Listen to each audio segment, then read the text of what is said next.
Hi, this is Abby with some tarot reflections, and today we are going to be talking about the Four of Cups. Like always, I'm going to be doing this using our modified Lectio Divina. The first step of this process is, what does this card actually look like? And you can see it here, but basically what we have is a presumably young man sitting cross-legged underneath a tree with his eyes closed, possibly meditating. On the grass in front of him are 3 golden goblets. And in the background, there's this beautiful clear sky and a cloud with a hand sticking out of it, holding a goblet, looking like it's handing the goblet to the young man meditating.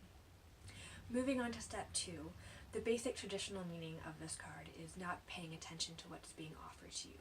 Instead, you're paying attention to all the other things in your life that are dominating your energy, even if they're not rewarding. And it's a reminder to pay attention to the other things that may be being offered up.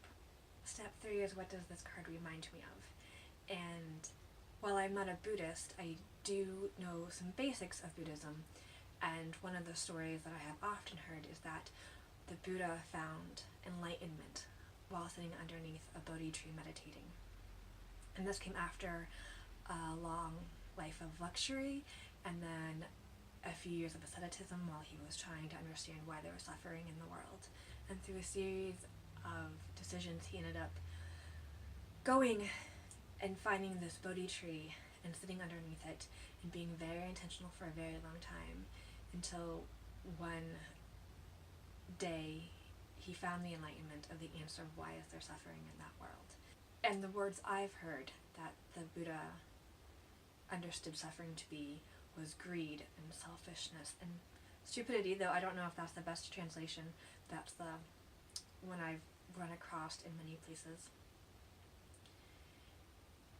And it just, this young man sitting underneath a tree, to me, emphasized trying to look for enlightenment.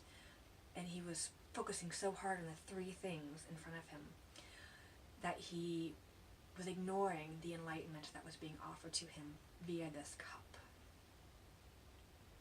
And I'm wondering, where can we find the space in our day-to-day lives, or even once a week, to stop and see what is being offered, to see new possibilities, perhaps if we're very lucky to find some kind of enlightenment to pull us away from the draining things that keep us from becoming the better people and humans that we can be.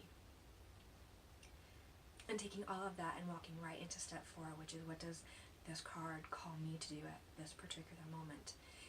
In the Christian Bible or the Jewish Torah, there is a story about a man named Elijah trying to hear God, and he can't hear it in a storm and earthquake and all of these other big things, but finally when he is still, he hears God's voice saying, "Be still and know that I am God." And it's not so much the God part that I'm focused on, but it's the be still and know. And right now I feel like I'm being called to be still and possibly know, to not rush through things, to find my tree and moment in stillness into day-to-day lives. So I leave you with those thoughts, reflections, and questions to go forth for the rest of your week. I will be back next week with another card. In the meantime, blessings and have a wonderful week.